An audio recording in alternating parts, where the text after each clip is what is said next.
Mach 33, PSE's greatest bow. This is not a bow review. Bow review. We're done with bow reviews. Here's a review of a bow. It's not a bow review. I always feel like the bow reviews that are out there are like first impressions. They're not bow reviews.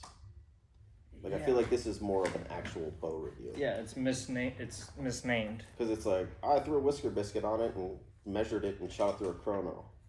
It's like, well, cool, but like, what do you get from that?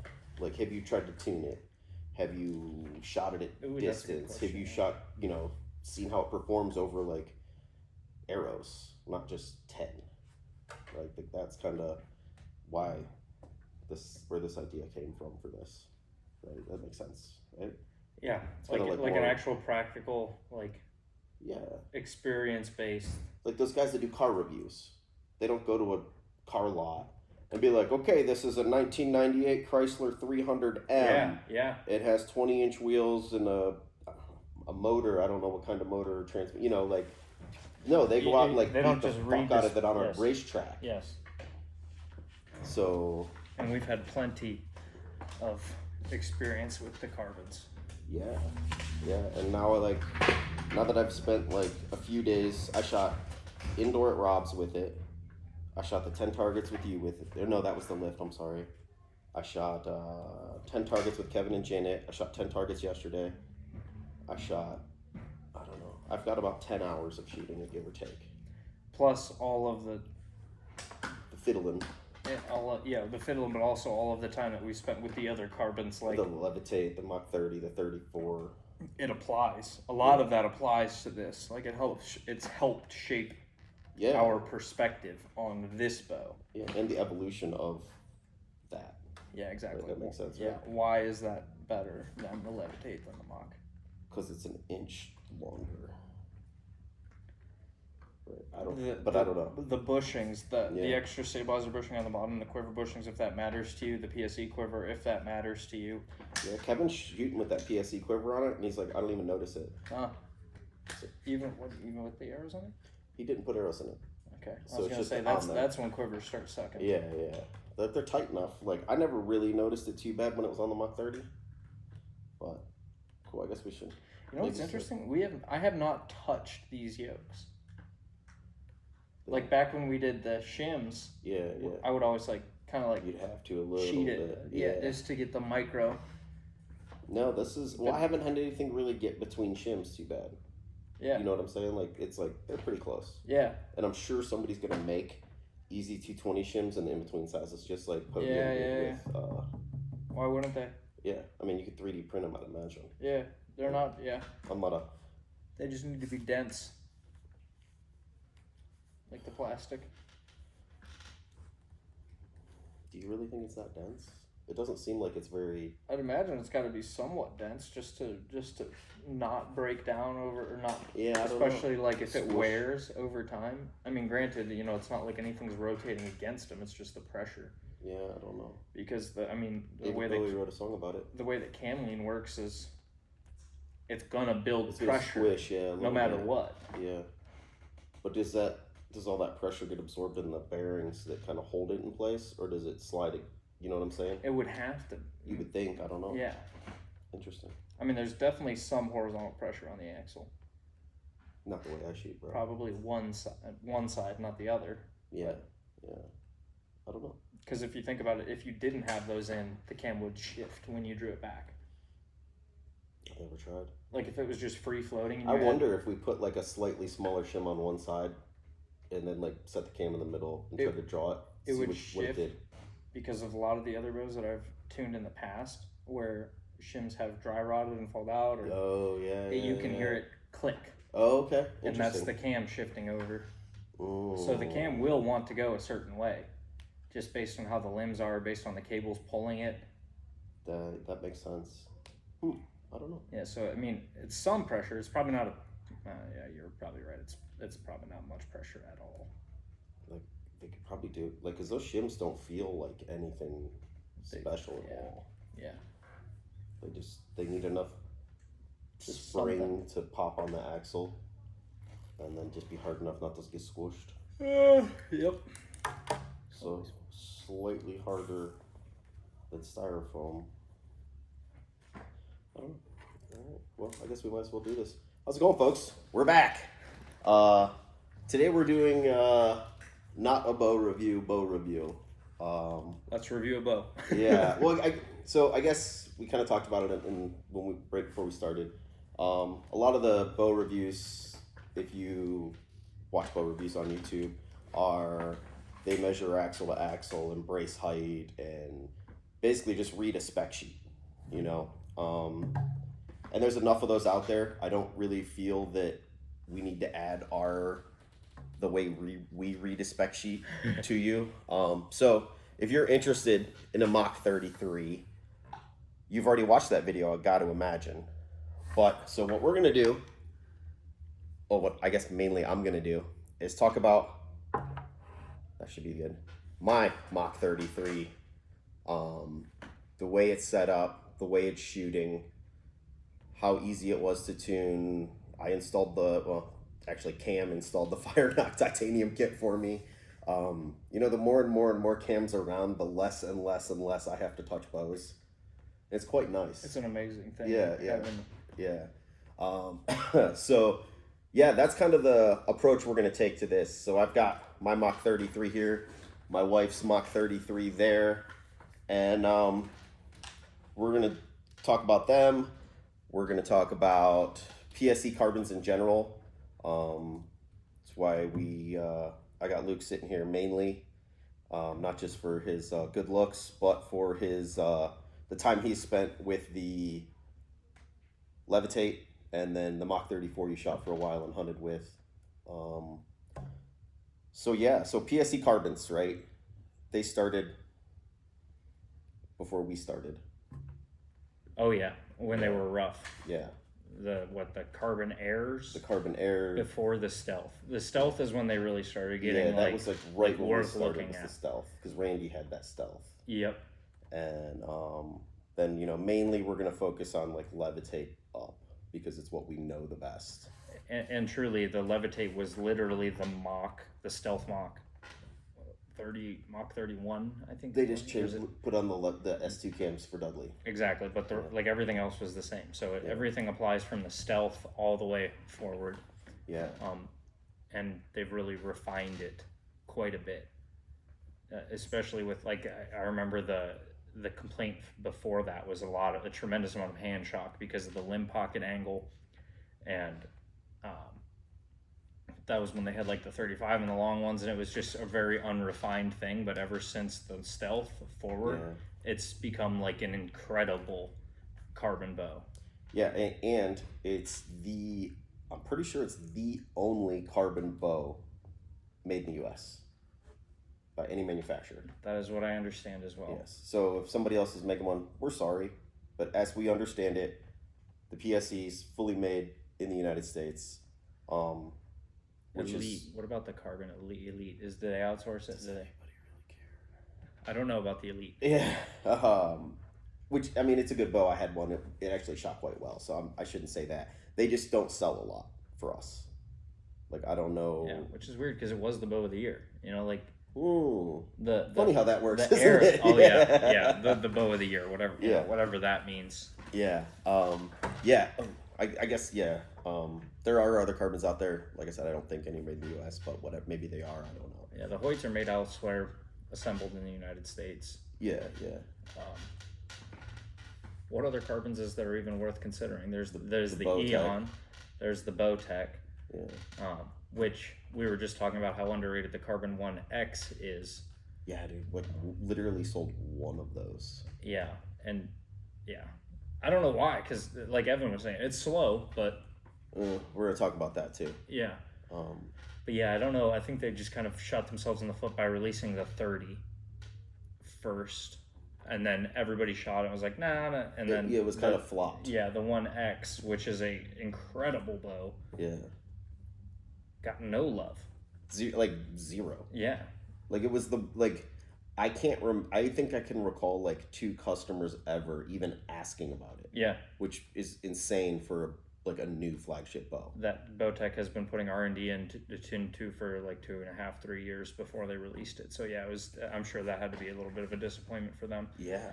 And I think one of the big things that why these ones are so well seen, and why Hoyts confuse me, is because this is actually light, and there's more benefits to carbon than just the mass weight of it. Yeah. But like the Bowtech was just the same as an aluminum bow. Yeah. But then that's funny because you see a million Hoyts from the RX series that are the same as an aluminum bow too, but those ones sold like hotcakes. Probably the name. As I say that, I have a feeling it's a lot. I mean, and here's the thing: you could, up until the new RX-9, you could go get an RX-7, 8, whatever. Oh, that's true. The newer ones are that's lighter. 7 pound. That is 70 pounds and it pulls like 65. Like it's just a soft, easy. Like it. I mean, they do feel good. Absolutely. Right. Like so, if you're just comparing draw cycles or if you're an average hunter, you just go in and you're at 10 feet and you, ooh. Yeah. So like. That makes sense. But it was weird because people complained about the Bowtech not being lighter, while at the same time, and I'm not saying the Hoyt RX series were bad bows; they were great bows. Yeah. But it was like, why does that complaint not exist for Hoyt? But it does. I think if you're on Archery Talk, it definitely exists. Oh, did it really? Oh, okay. Yeah. I mean, but it's Archery Talk. There's a complaint about literally everything. Fair like, enough. Free puppies. Those puppies have rabies. So like, take it for what it's worth. So yeah, let's start with the Levitate. Like let's build. Like this was this was a big deal when they announced it. At least to us, like we were excited about it. Like Luke and I wrestled for the first Levitate that showed up. Yep. And since I'm older and smarter and bruise easily, I just let him have it. So I started shooting the Levitate. It was the very first one that we got into the shop. And I think this was around the time that I was very much IBO oriented, which is unknown yardage, which in unknown yardage, you greatly benefit from a faster bow. So the EC cam, which PSE's, or the Evolve cam, which PSE's been running ever since, I don't even know what, 2017? A long time. Let's just say a while. Amazing cam. I love the module options for it. So if you want to shoot it with low let off, it feels incredible. If you want to shoot it with high let off, it feels incredible. Incredibly rounded out draw cycle. So like a lot of people overuse the term smooth in draw, but the Evolve cam is one of the greatest cams that's ever existed. Yeah, there's no heavy and then boom and then drop off of a mountain. Rolls. One of the trade-offs of that is it's slow. Mm-hmm. Any bow that you would call smooth, any bow that has a round draw cycle where there's not a big thump, that's typically going to be a slower bow. So when the Levitate came out with... It had these cams. Yes. The S2 cams or E2 cams for shorter draw versus longer draw. That was incredible because now you could choose a lightweight carbon bow, but you can also go with a bit of a faster cam that had a lot of the features of the Evolve cam, which... From what I remember, Dudley had a hand in designing the S2E2. I don't know. Yeah. They're not popular cams, but for the people that they matter for, it completely changes the personality of the bow. Like Cam won't even consider a PSE without an E2 cam. Like won't even consider it. Exactly, because he's a longer draw. So when you take like the EC2 cam, if you're somebody that has a longer draw, and you're maxing out the EC2 cam, it actually feels terrible. It feels worse than the faster cam at that draw length. Exactly. Yeah, it's so weird. Yeah, so it's like if you are really into the weeds already with cams and you have that experience and that knowledge, the fact that they offered those was huge. Yeah. Because you could take a bow that you may or may not be interested in. Like for me, I'm not a big fan of the EC2 cam, but I absolutely love those bows with the E2 cam. Yeah. So the fact that they can open it up to that many more people rather than just high let off mods, low let off mods. Yes. Like on an S2 cam, because my draw length's shorter, I love the low let off mods. EC2 cam, I don't really like them as much. It's just you can make the bow feel, you can tailor it to like your use and the feel that you like in a bow. Yep. Fantastic grips. Mm-hmm. They drilled those holes in them so that somebody could come out with something eventually, which Ultraview and Dudley came out with the knock-on grip, which is nice if you desire for like a little bit more high-wristed thing, which the options like that are very important when you're talking about a $1,900 bow. Oh yeah. Right, like being able to customize it here and there. What the Levitate lacked was ease of tuning. And it had E-clips, which are the devil. True. E-clips, lack of tuning. Functionally, once the bow was set up, once it was tuned, phenomenal bow. Like that was the bow that I picked for the 1-year challenge that we didn't really see through. We made it a good ways. You just gave up. You just like, I just don't shoot bows. I win. So I shot that bow for a long time and then kind of stopped shooting bows, and then made full circle. We sold that bow. It got traded back in. I got it again. And Levitate was just such an incredible bow. I always shot it with S2 cams and low let-off modules for hunting, for target shooting. Like, low let-off modules are not just for target shooters.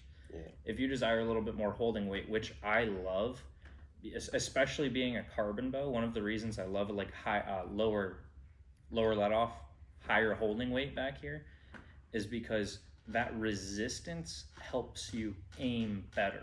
Yeah, it just puts tension in the system, which settles everything down. You know? Yeah, it's like it's.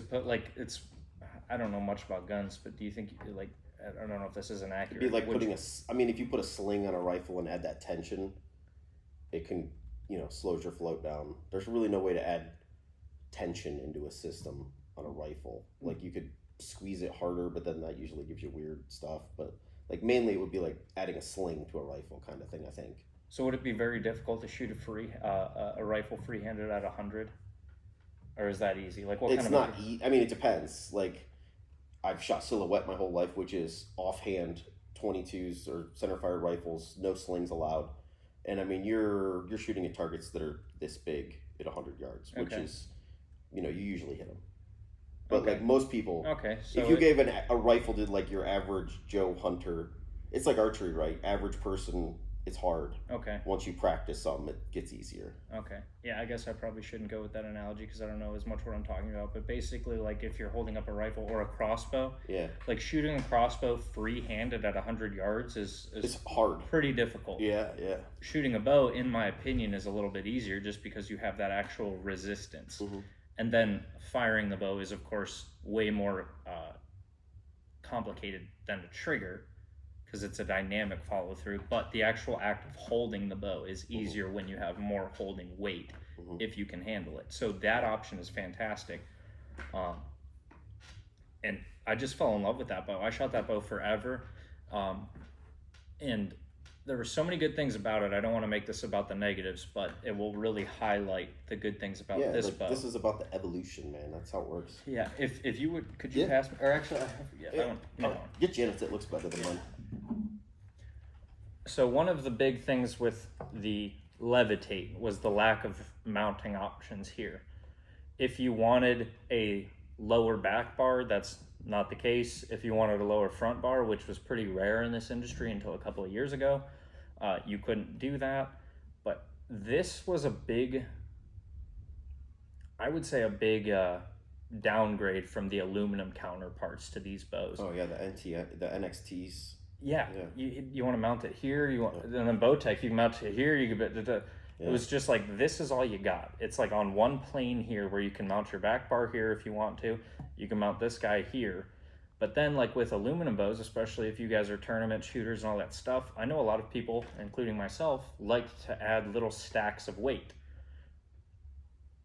You can't do that here. You really have to be like, you can only have 2 mounting options. So them opening this up was phenomenal.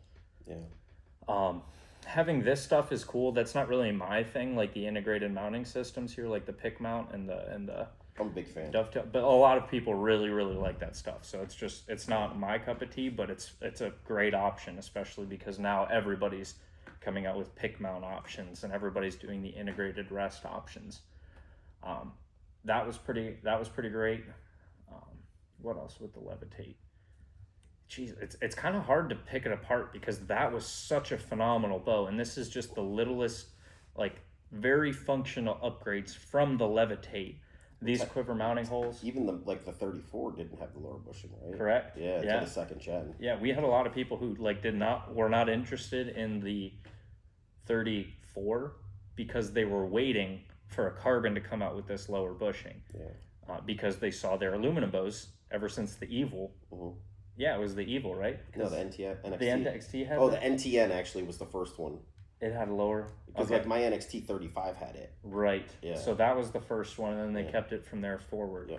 Where I tried it with open class, but really hunter class, like having a low bar like this, really felt nice. Open class, it felt kind of weird having a long bar. It does feel weird, yeah. I don't like it. Yeah, I honestly prefer the top bushing.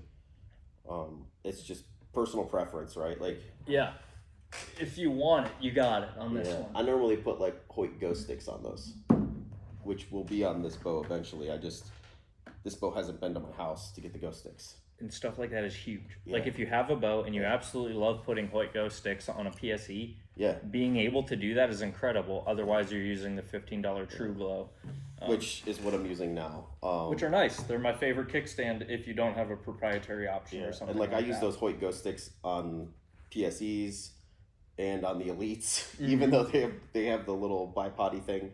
I like those ghost sticks. They're light. They're simple. Like they're just nice. An incredible thing to have, and I like the Matthews limb legs are an amazing thing. I think they look goofy as all heck.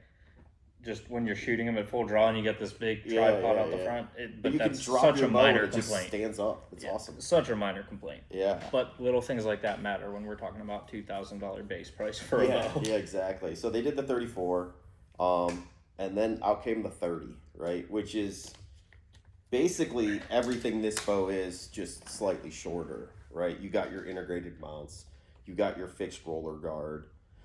Excuse me.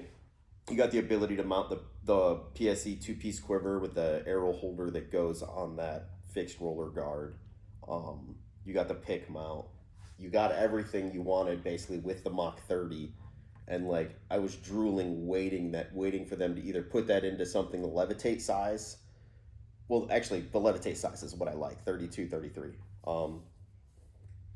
And they did it because the 34 I never got along with. You and Cam loved, like it was still to this day it may be one of Cam's favorite bows ever. He shot that for a very long time and loved it. Like open setup, indoor, hunter class setup, tack setup, everything. I was gonna say that's important to mention in this video. Like, why would you want a carbon bow? It's like, oh, it's too light. I shot IBO with my carbon bow for a long time, for an entire season. Right? He's got shoulder issues and doesn't want to hold up a lot of weight. So he puts long bars and a big sight on it with a tiny bit of weight just for balance.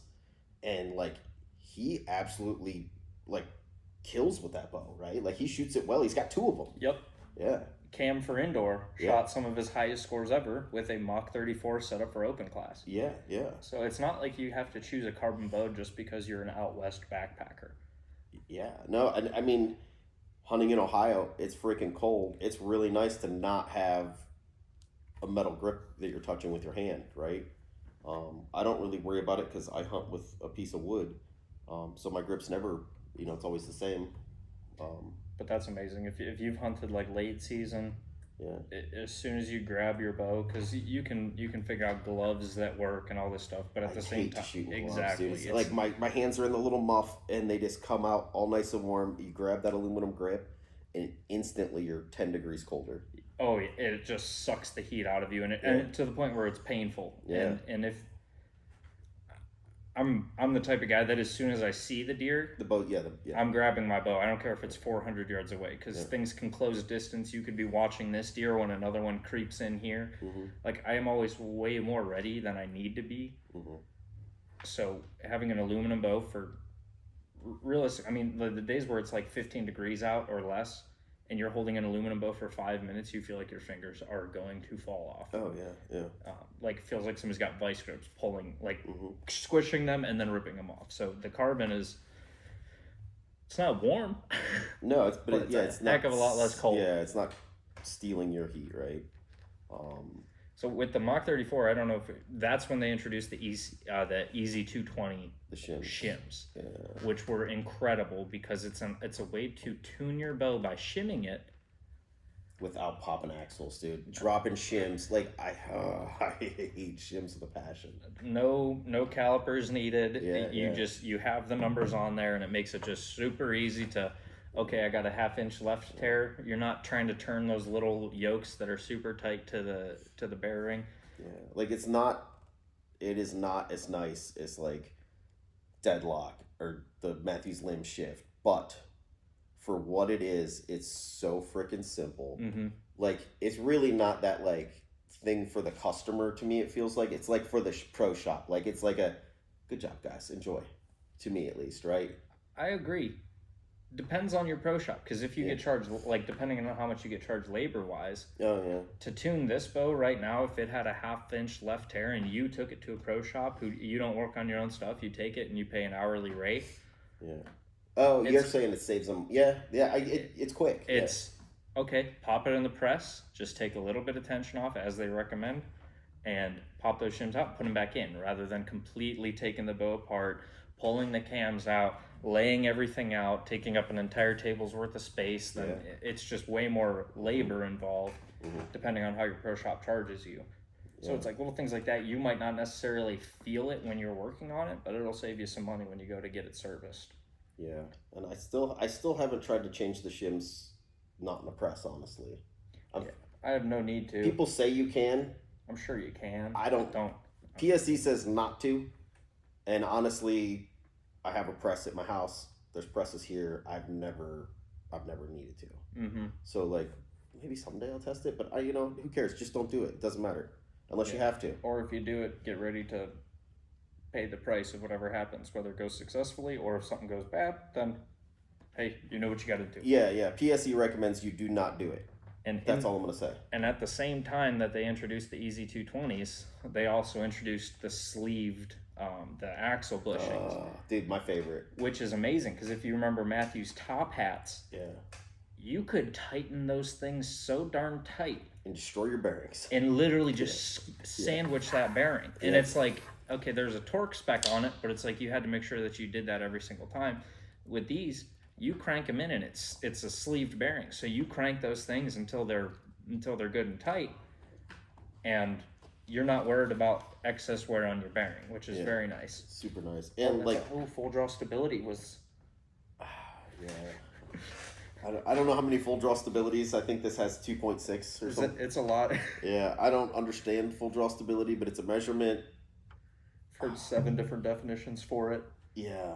Um, But you feel it. It's a felt thing to me. I would think so. Did the Levitate have it? I can't remember when full draw stability came out. When that marketing thing hit. Dynamic brace height. Yeah. I don't know. It must have. You shot it really well, so it had to have. It had My NXT 35 had full draw stability. I guarantee it. had to. It may not have been discovered. It's kind of like that. Like They made it was first discovered in 2019 or whatever, right? How long has it been? Who knows? Since the beginning of time, Yes. there's been full draw stability. There was no beginning to it. Yes, it is the alpha and the omega. Oh, jeez. But yeah, and they have just silly little things, right? Like the bows are just sweet. They have those. Oh, interesting. They take them away when you do the bushings. titanium kit. Yeah, because I was gonna bring it up. So if you don't do the fire knot kit, like I haven't done on Janet's yet, you can use a push button rifle sling. Just clicks into that little guy right there. I've never actually seen anybody use one of those. Macario. Oh, he did? Yeah. But you can do it. I mean, it's carbon bow. It's not that heavy. You have a hand. Use it. But it is a cool little extra added feature, right? So yeah, now we had the Mach 30, which basically was this bow, just shorter, and now we have this. In my opinion, right? And I'll be completely honest. I had a Levitate at one point. I had a Mach 34 at one point. The Levitate and me were friends, but not as long as we should have been. And then the 34 and I don't know if it was the size of the riser. I still haven't put this next to a 34 riser, but it's definitely smaller because it's the 30 riser, basically. Never got along with the 34, but this bow, after shooting it now, and I don't know if you saw my wife's bow, her sight tape right now is set to 100 because we were shooting yesterday at 100. These are some of my favorite carbons ever made. I've owned a few. Now that and this was kind of the point of this do a review after we've actually shot it some. the bows shoot great. They hold great. I tried low let-off mods. That didn't work out. Went back to high let-off mods, set at 85%. I mean, I don't know. It's awesome. Like it's like I'm almost like it holds really well. It shoots really well. Like this bow is great, right? Like so, I set up my bows basically always the same. Fire knock titanium kits, some tap accessories. To me, the titanium archery products draw stops, which are right there. Ooh, that's a good. Those that's are a good thing to bring up here. They are a must in my opinion. I have absolutely no idea why PSE still runs those factory draw stops. Oh, the little rubber doohickey. Where the rubber doohickey is guaranteed to fall out. Eventually. And not after very long. Like, they all fall out. I don't understand why they do that. Yeah.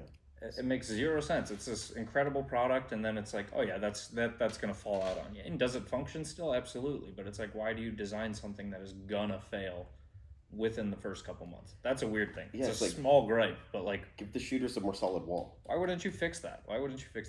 Small gripe, because I think this bow is about as perfect as it can be. Is it a hunting thing where that little rubber cushion is quieter when it hits the draw stop? You know how like some people... I see what you're saying. Like when you pull these back, you hear that tap. But then you look at Matthews, who just covers it in felt that never comes off.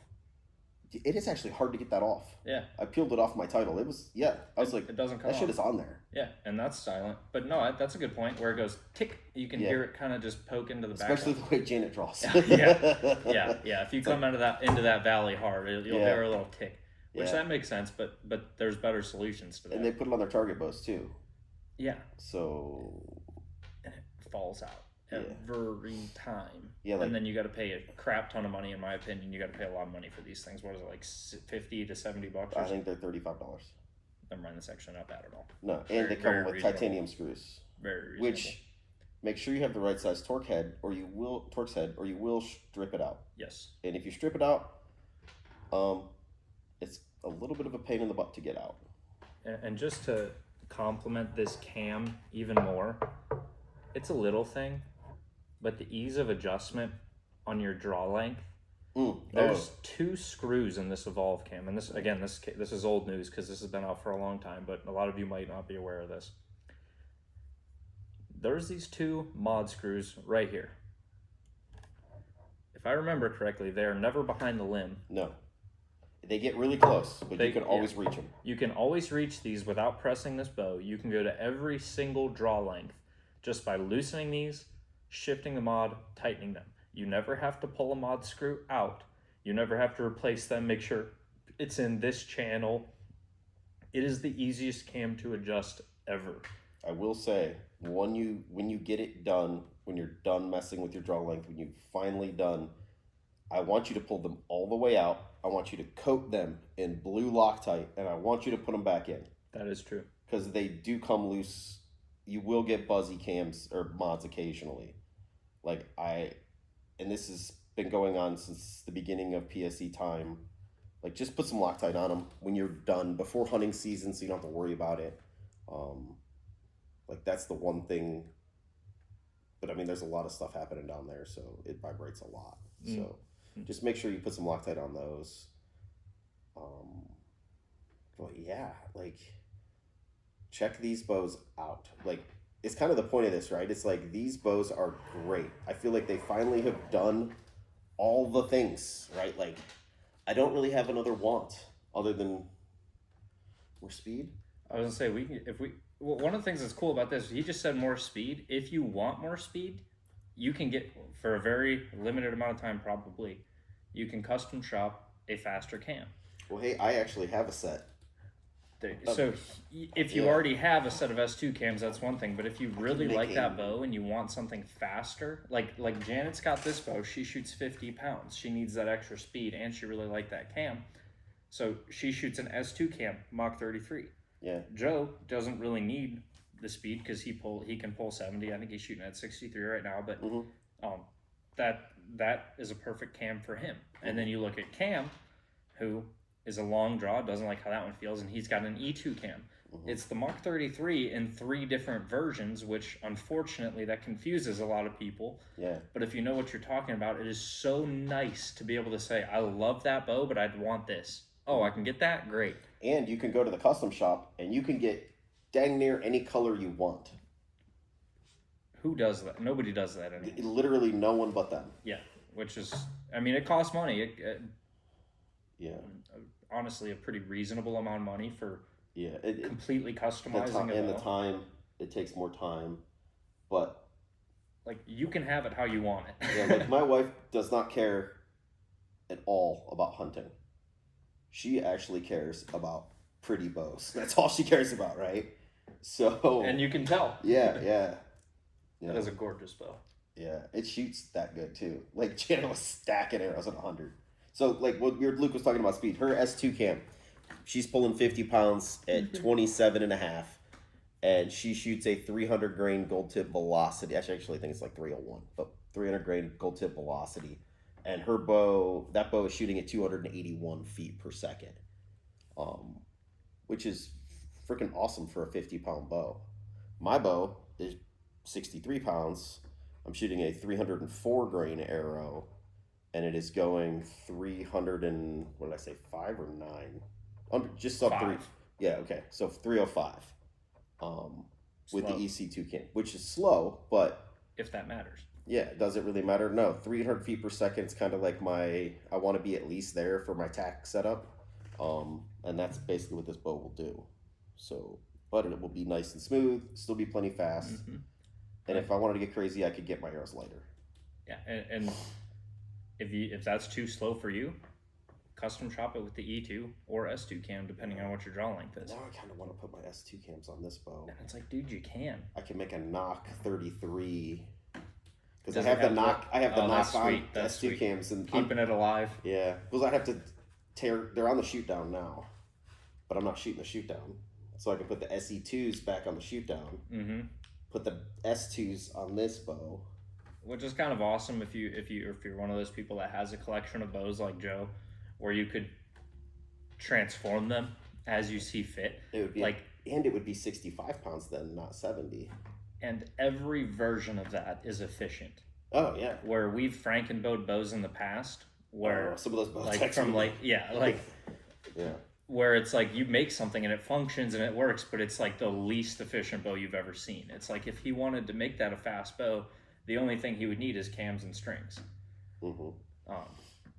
And he has the cams already. So it's like if you're that person that collects bows and you want them to change shape depending on the time of year and what you're doing and where you're hunting or what competitions you're doing, is like, it's comprehensive. I mean, it's every combination of everything that you could want, all of it interchangeable. Yeah. But realistically, this bow, EC2 cam,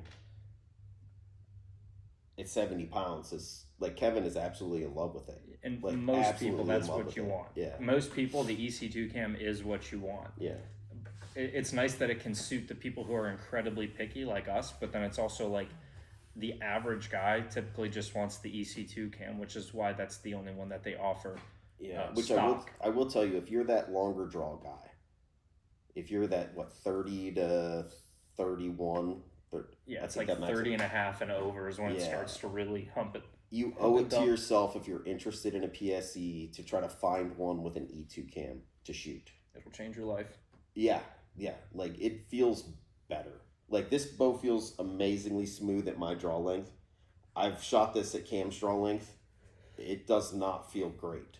So just keep that in mind. Like if you can, if you have a pro shop around you that has, as some of the employees, they might have one, But then there's the Mach 35. Oh yeah, which feels great with the EC2 cam. I forget about the Mach 35 because it's 33, right? It goes to 33 inches or 32 and a half or something like that. Well, with the E2 cam, it goes like crazy.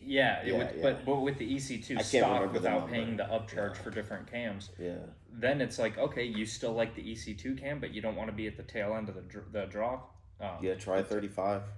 Yeah, it takes away that at the end. Yeah. And that's not a PSE thing. That's an every bow thing. If you're shooting a bow that goes from 26 and a half inches to 31 inches, every bow, no matter There's who's a the reason manufacturer. Bowtech went from the Revolt to the Revolt XL. Yes. And then what was it? The Solution SD that became the Eva. Yes. Yeah. That long, short, middle draw length people. So they were all happy. Yeah, where when you tend to max out a cam, it tends to feel a little bit worse. Garbugey. Yeah. But yeah, dude, like, I mean, like, and this was a bow review I actually really wanted to do because of, I felt like once we shot these bows, like, they've done so much, like, PSE, love them or hate them, like, no matter what your feelings about their bows are, they have put a tremendous amount of work into the evolution of their carbon bows. You see a lot of bow companies that they just make something new, right? Like, they don't just keep like, they're like, all right, man, we've got this freaking riser shaped dial. We've got these cams, and they just kind of little changes, right? Like, Matthews is probably one of the other companies that does that, in my thinking, right? Like, that's where my brain went. Yeah, they stuck with that cam for a really long time into the lift, for the from what, the V3X up or whatever, and just small changes, like the Evolve cam turned into the EC2 cam, which is the same cam functionally, but like there's little differences to fit it to the the axle base and whatnot, but that's exactly where my mind went, was Matthews. Is like just doing little changes that really increase the quality of shooting. Yeah, and to me, that's like a good if you're the type of person that keeps a bow for a while, like, that's a company to look at, right? Like, they're not doing like these big drastic changes where in a few years you're going to have a hard time getting parts for them, right? Like, true. These limbs have all stayed, the 941 limbs have been the same for a while. Since the Evil. Yeah, so you got I have EVL limbs at home that I could probably make work, Depends on the length the of EC2 cams, the mods, they've all, like, if you had PSEs like I've had for 5 years now. Wow, I've been shooting PSEs for 5 years. That's cool. Like, I have mods for every bow. I have draw stops from different companies. I have the titanium parts from TAP. It's like, basically, as the bows change, it's like that stuff still works on the bow you have. So yeah, they did a great job with this bow. Is basically the gist of the story here. It's almost too perfect. It's like they've done everything. I mean, really, if I wanted to nitpick, could you nitpick?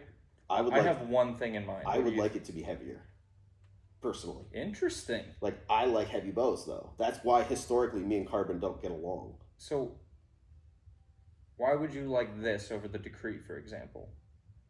I haven't shot the Decree at all. Like, maybe I would love the Decree. I don't know. But I ordered this bow and I like it, and I'm happy with it, which is usually different. Okay, so that's like, okay. My one nitpick would be a lower stabilizer bushing. I mean, rear stabilizer bushing. Okay, I'll give you that. I would like that. And it's like they have the spot for it, right? I feel like they just need a doohickey. Oh, if they had a proprietary, just like Elite or just like Hoyt? Like, and honestly, I think you could probably get the Elite one or the Bowtech one to work in that. Because it's just a standard octagon. The octagon is for quiver mounts, though. The Bowtech is a circle. The Elite's a circle. Right. The Hoyt is a circle. PSE, why don't we do this? I wonder if they are doing it. Let's see a bolt-through proprietary back bar mount would be Luke's nitpick. Like, that seems fairly simple. And that's an incredible nitpick. Like, I feel like Bill could make that.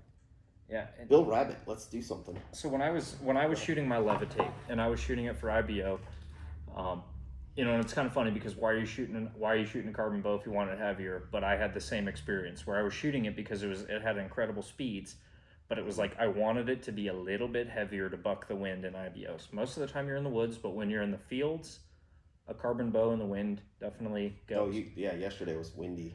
Yeah. And you feel it. So me, in like very minute nitpick, I wanted to be able to lower this bushing. And of course, you could do single point of connection, but if you like that lower bushing, then then that doesn't solve it. Yeah. But even if there was a lower bushing, it's like this is so tight to your string stop that you couldn't run a stack of weights here without doing something different. Like if you want to run a back bar mount with some weights here, it's possible, but you have to get creative. I had my Mach 30 set up for hunting You just I had did- a back bar I with put weight stack here. of weight there. Yeah. Yeah, so it's like you got to get creative. You got to buy a different part rather than just stacking weight on here, which most other bow companies, this is far enough away where that's not an issue. Again, incredibly minute nitpick, but when you're talking about $1,900 bow, then Yeah, I'm like trying to like think of nitpicky things that I would be cranky about, but like, I mean, I'm honestly like, I love the grip. The Yeah. grip is phenomenal. Without the knock-on Levitate or UV grip, although some people do really like that. I think but it's you have the phenomenal as option. it is. Right? Yeah, you have the That's option. the greatest part. You have the option. Like I have the lower bushing. I don't use it except for my ghost sticks. A better tuning method is like an incredibly minute nitpick. Like if this were a pressless Allen key, that's the only way that this could really get any better. Yeah, and I mean, I don't care about the quick timing adjustment stuff. I don't like that. Doesn't affect me at all. I've Like even never the liked the tuning, idea of honestly, I'm happy with it. Like I like I'm very very happy with this bow, which is weird for me to like a carbon as much, and that's why I wanted to shoot it at distance a lot before talking about it, because it's like it could have just been like the Mach 30 was a great bow. It shot really really well until I got it out at distance, and that's where, over that 60 70 yard mark, that's where I really felt that that string angle honestly is what got me. This string angle did not. Like it's just like the perfect blend of like riser size to give me what I want in a bow.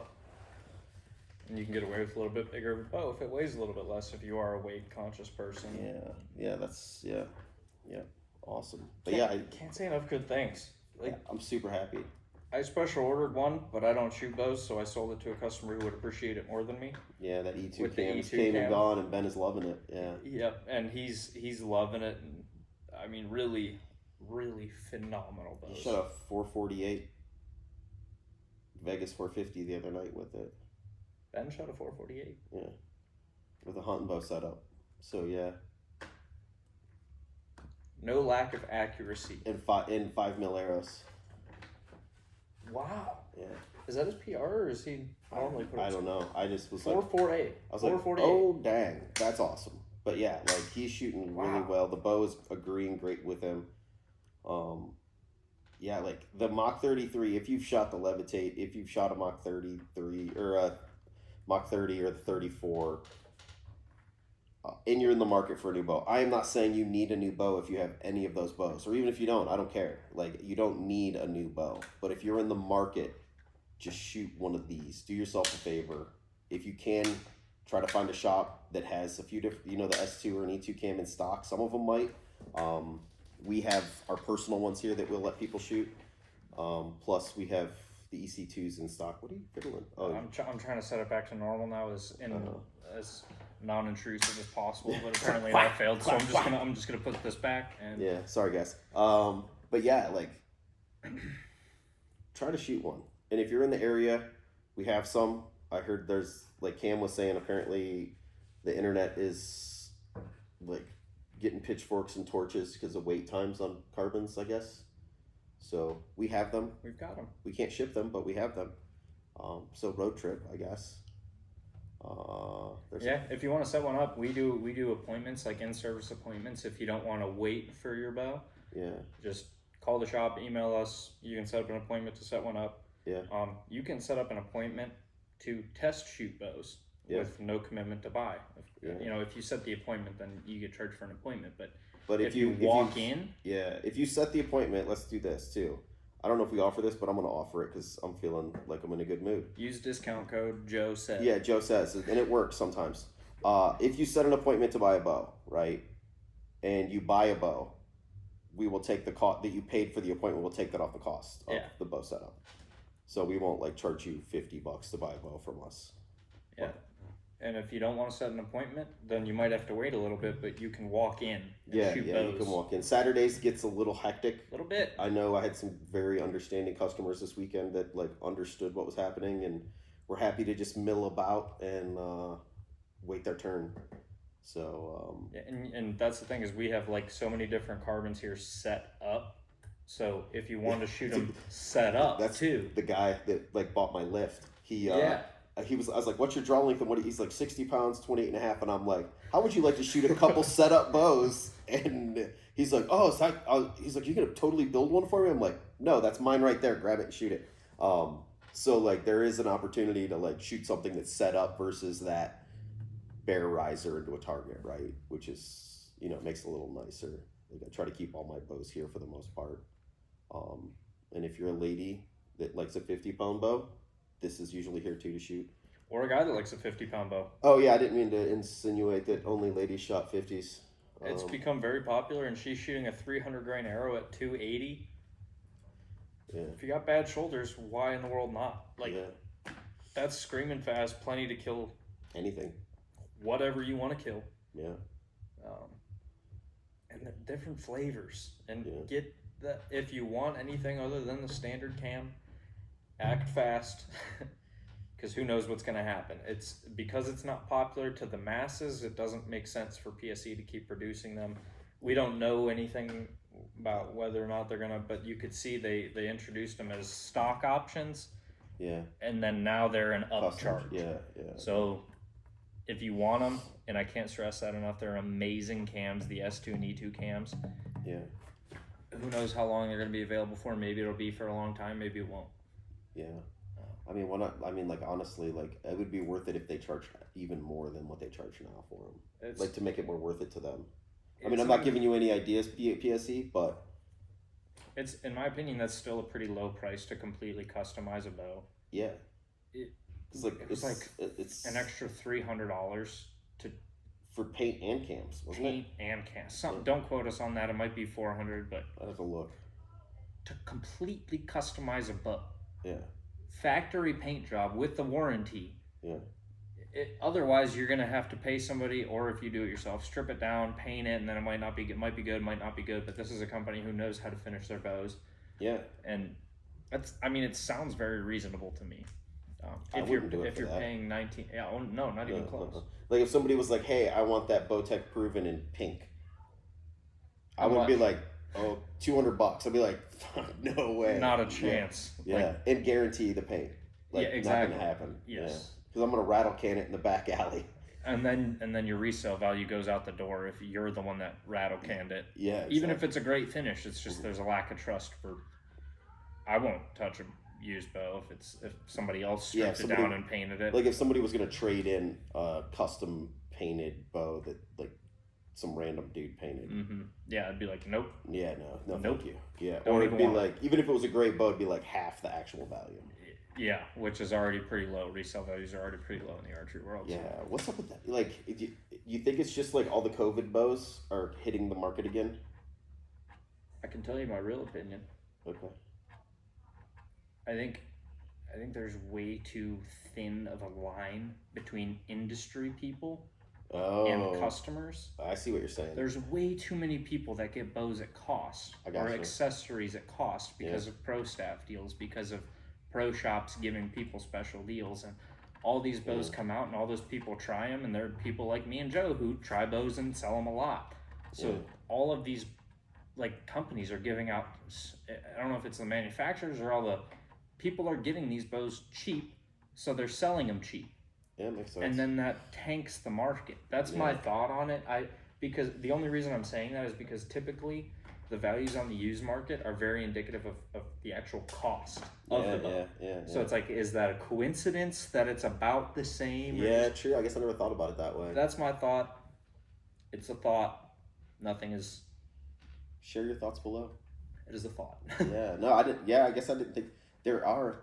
Yeah, everybody and their brother's on some kind of pro staff. Everybody's like, yeah, this shop gave me a deal. This shop gave me a deal. This shop gave. It's like. Yeah, and then again, there's shops that just blow bows out to move them. True. Right? Yeah. True. So it's like if they're selling bows at $50 over cost at the end of the year. Yeah, I don't know. Yeah, the used market is definitely weird in archery. Yeah. Next week, a review on the used market in archery. Maybe. Yeah. Maybe. Just go through the for sale classifieds at AT and. That would be kind of fun to say like, oh, this is a terrible price. It's way too high. That'll never sell. Go to the next one. cut to Luke buying stuff on ATUs live. Occasionally, I have been known to do that. Like I just bought a Perform-X 3D last year because it was like $300. It was like, ah. Was that boat ever set up to I shoot? shot it twice. Like with all the stuff on it? Yeah, twice. Okay, that's what I put long bars on it, and then I remembered how much I don't like open class. Okay. And then I remembered how much I love shooting my bare bow. And then I was like, why would I have it set up when it could be on the wall? Perform-X for sale, a little bit more than $300. Slightly more, yeah. Well, because I put new strings on it and everything. Yeah. Too. Anyway, this kind of went. I didn't mean to take us down that road, but that's what's going on in our heads. Yeah. Like that's kind of the way this works, right? Phenomenal carbon bow. Yeah, like I don't understand how anything else can compete with it, except maybe the RX. Like they seem similar as far as like the weight of it, the options of you got the Ultra, you got the 30. It's heavy as balls. The RX-9 is? Yeah. Was the 7 light? None I feel like of they them have can ever been light. Really? No, they're like over 4 pounds. What? I thought they were light. Okay, then I'm gonna take that back. If the pre RX-7, let me just look this up. Yeah, we're just gonna look it up because I always, in my head, Hoyts were always literally the aluminum. Their carbon bow was the same weight as a normal aluminum bow, and their aluminum bow was heavier. The like the 1, the 3, the 5, those ones that had like the carbon, the tube, whatever they called that. Well, they still have that. They still have that. Like It's they different, just changed it. It's completely yeah, different. like wraps over the limb pocket and all that jazz now. Yeah, RX 9 Ultra. We'll go with the Ultra, which is comparable to the. So we're not a Hoyt dealer, so we don't know all the specs off the top of our head. That's why we say back in the day I used to. I want to say it's like. Oh, it's 4.0. So yeah, it's. I mean, it's a little bit lighter than your average aluminum bow, but. It's almost a half a pound heavier. Are you certain about that? Nope. I just say things. I say because I know the Levitate was 3.4. 6. I thought the Mach 34 was 3.6. You could be right too, because I think it was 3.6. Numbers are hard for me though. Well, that's why we're not spec guys. Yeah.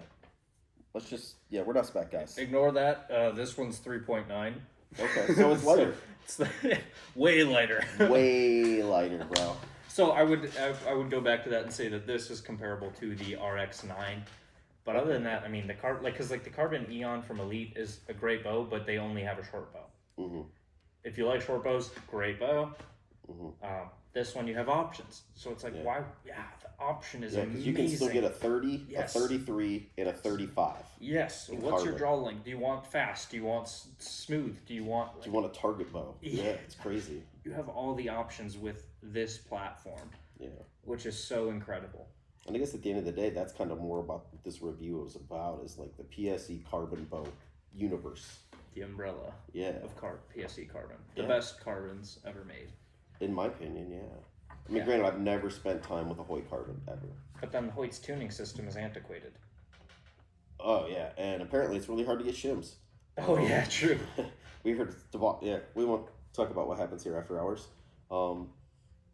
But yeah, they like went back in time with their tuning system and PSE went forward. So I would say say with like I feel like Hoyt could easily do something similar.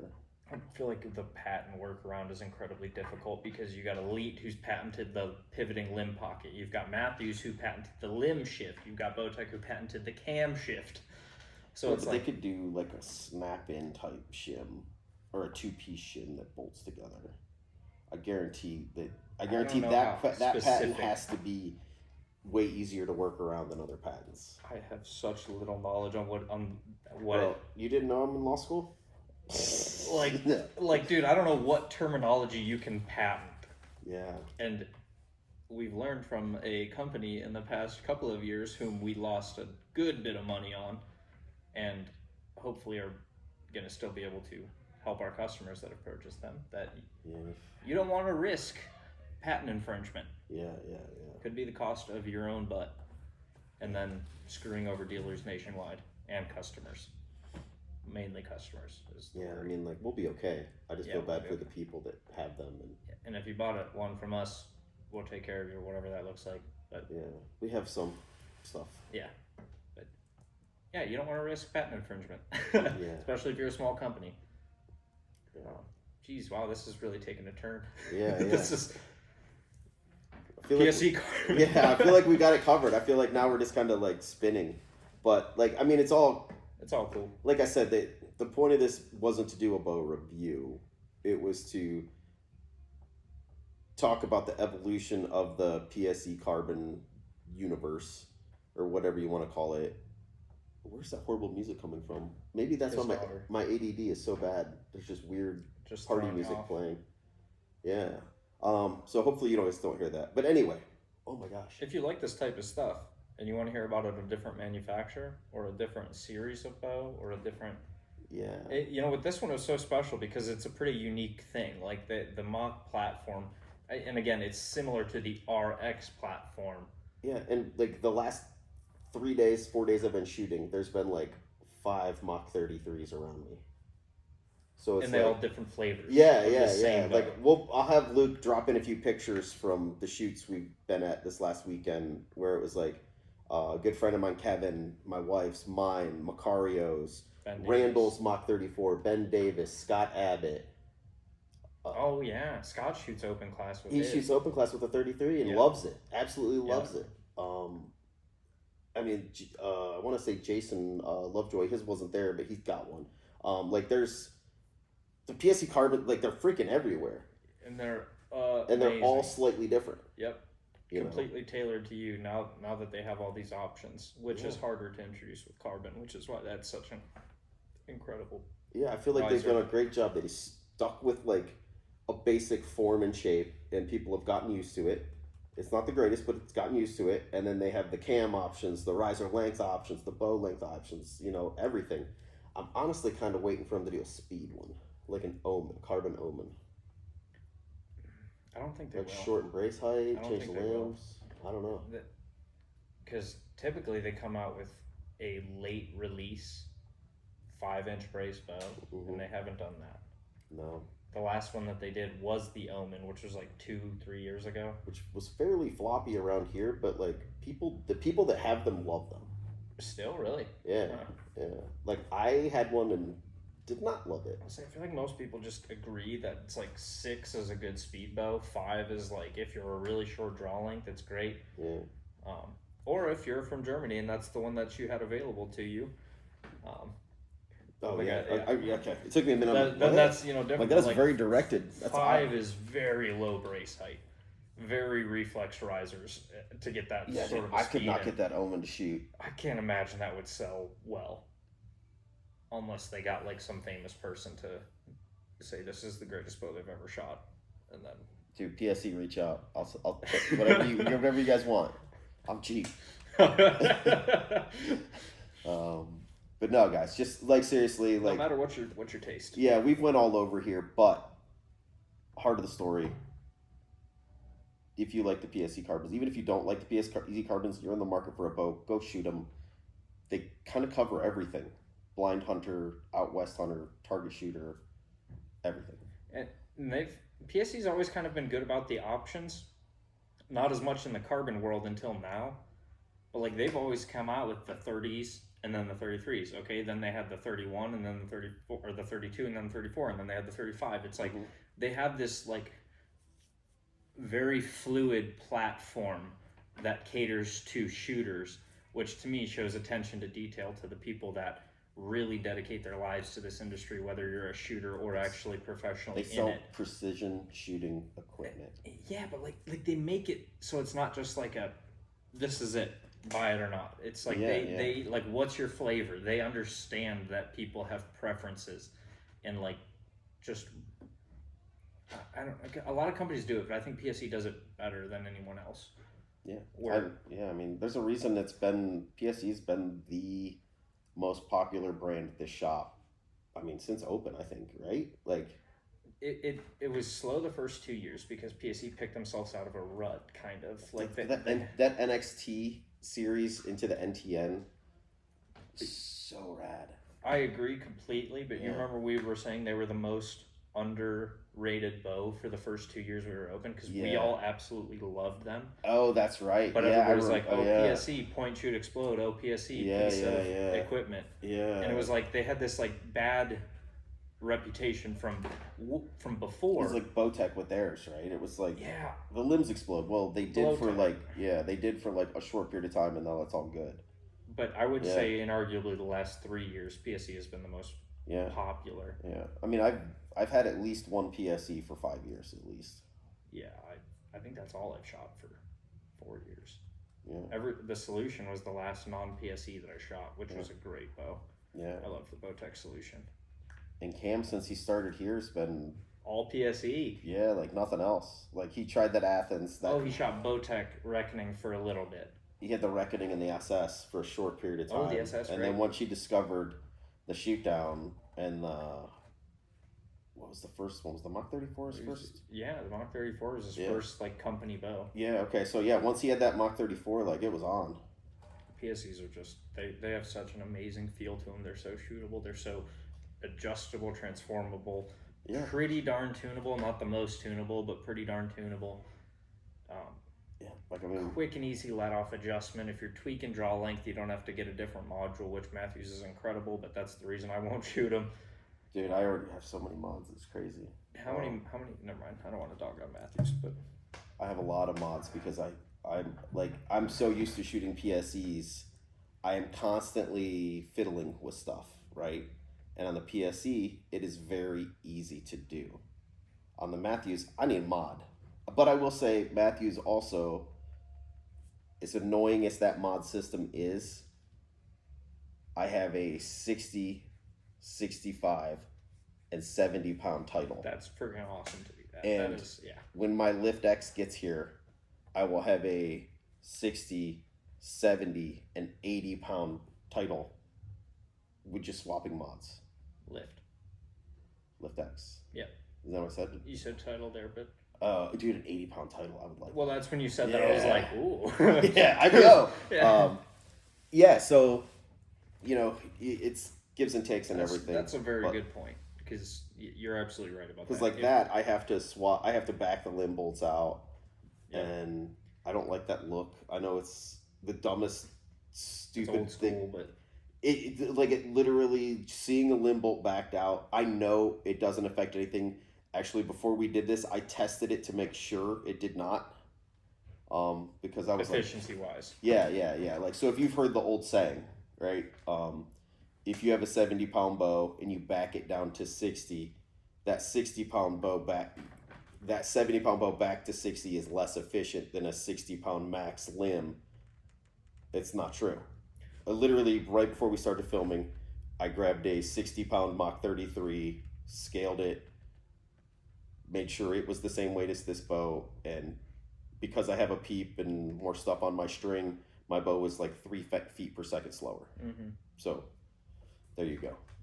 Matthews, that is very true one though. Yes. If you have a Matthews with switch weight technology and you back out the limb bolts, holy smokes, does it lose efficiency quick? Yes. Like you want to shoot a Matthews. It's your mod. And Full I was literally talking to Yeah. a customer about this Saturday. Yeah. Yeah, those ones like really punish you for backing the limb bolts out, which is it's not a knock on Matthews because obviously that's why they did switch weights in 500 increments. So it's like, Yeah, I mean, they know what they're doing. yeah, Yeah. and it's just give and take. Do you like what this offers and it justifies the cost versus this? It's give and take. It's not one's better than the other. Yeah, I mean, realistically, the only advantage to that now is if I'm in between sight tapes, I can go either way with my limb bolt. That is So it could perfectly match a sight tape. very good point. Yeah. People forget that that's an option. Oh, yeah. Randall last year at Michigan, he's like, I don't know what to do with my sight tapes or this. And I'm like, dude, let me take a half a turn out of your limb bolts and you're smoking on the same tape. We don't have to worry about it. Mm-hmm. So that is one advantage to that system. I mean, I could talk all day about like little dumb idiosyncrasies in archery that like most people don't know. I mean, I guess with the internet, more people know more than they've ever, right? Does it seem like that at least? The customer is way more educated now.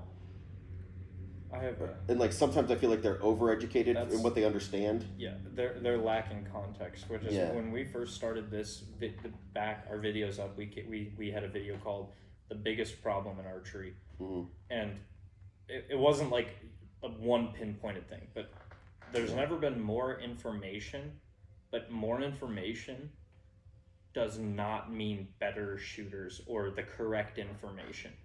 There's so much information, it is so hard to put it in context to where what actually matters to you. And I was thinking about this the other day. It's like a lot of the people on YouTube, especially the pros who are so phenomenal at what they do, and I'm like, every time I think about Paige Pierce, because her content is great and her shooting level delivers it well too. That, like, yes, she's like very her well demeanor spoken, and like the way she explains it. She just doesn't like broach a high level subject. She'll actually explain it well, which I like. Yeah, but you have to pay attention to get it. When he paper tuned 24 arrows, bare shaft, and then fletched, and then they were different. Yeah, exactly. All of those things. If that pro is working on that at that point in their shot, it is almost a guarantee that you have no business doing that.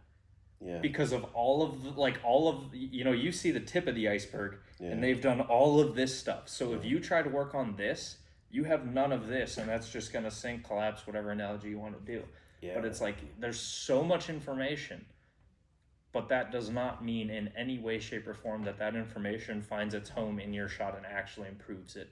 If you don't have, like we talk about, a path. Yeah, like. I mean, like, so we'll talk. I mean, like, we could talk about like what I did to tune that bow to get it to shoot. I guess briefly while we're here, since we're just technically supposed to be talking about this bow. So Mach 33, I'm shooting a very lightweight arrow. All I did to it was get it at a weight that would not explode when I shot the arrow I wanted to shoot, and got a rough paper tune. Because this is a target bow for me, it's going to go to tack probably.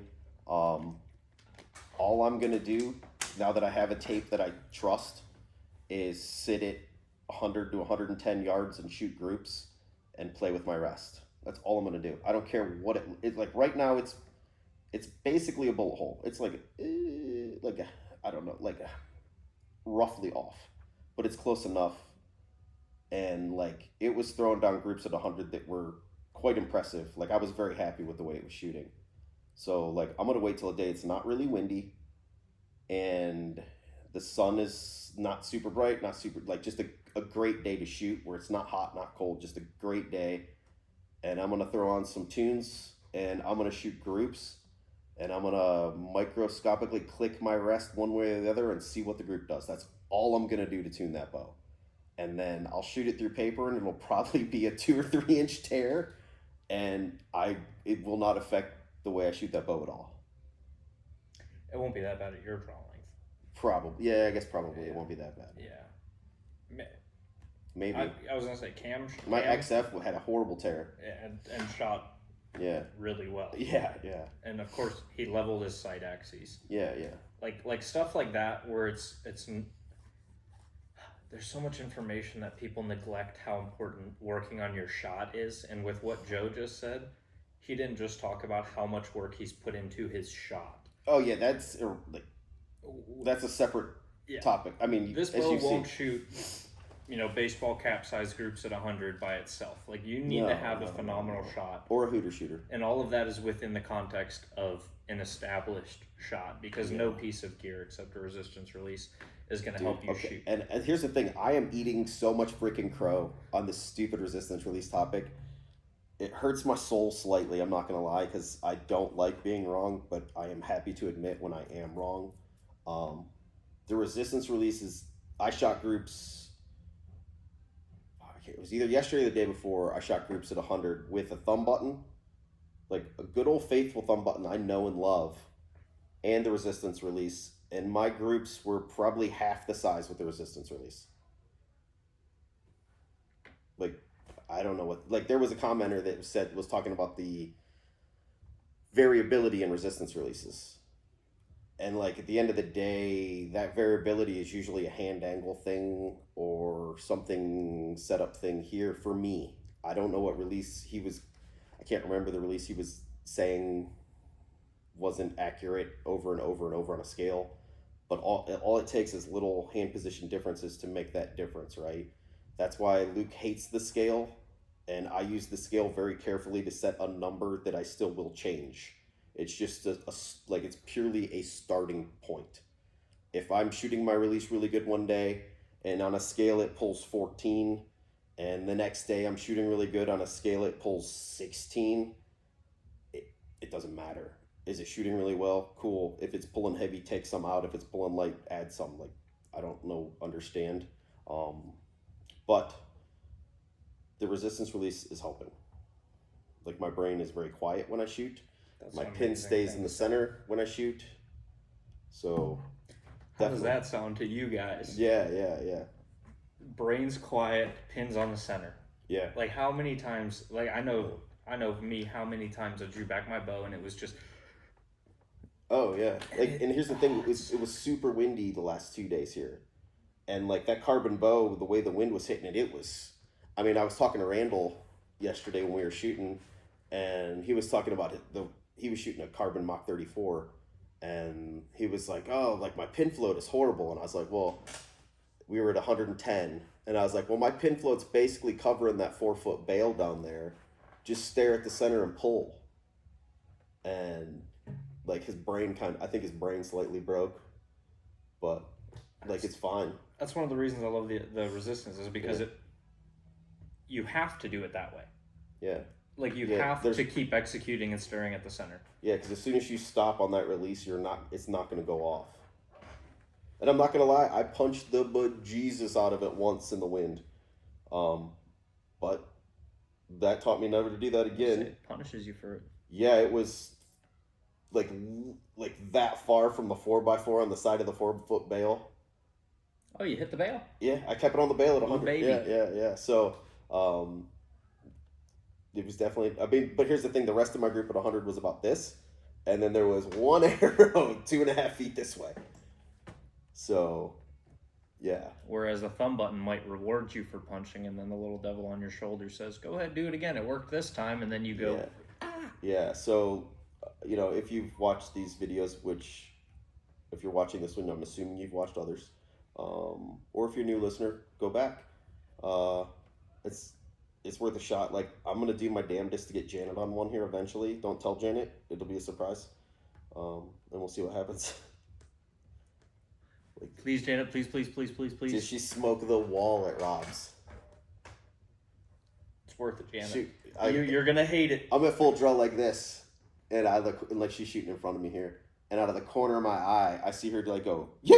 And I'm like, and I hear the whack! And I'm like, oh no. So. Yeah, don't expect to like it at the beginning. No, I tried with the backstrap years ago, and that didn't work out. I'm just going to put her on a handheld. She'll be fine. Awesome. Well, I feel like this has went down 32 different roads today. And if you're still here, thank you. Like, subscribe, follow, all those things. And come shoot a carbon or go somewhere local and shoot a carbon. And we will talk to you later in the week. Yeah, check out our other videos too, because a lot of them are, I would refer to them as like timeless. Like, it's not like a bow review where 2 years in the future, that's an old bow. Yeah. It's like the stuff that we talk about, we try to stick to like the main principles of archery, and it's never a bad time to watch that kind of stuff. No, I mean, I still go back and watch like old George Riles stuff and Dudley's, like old school of Knox stuff. Yeah, like fundamental things that like no matter what bow you're shooting, no matter what, like it's like this still applies. Yeah. Exactly like he said. Awesome. Thank you guys for watching. Have a good day. You too. I almost said you too. I did say you too. You too.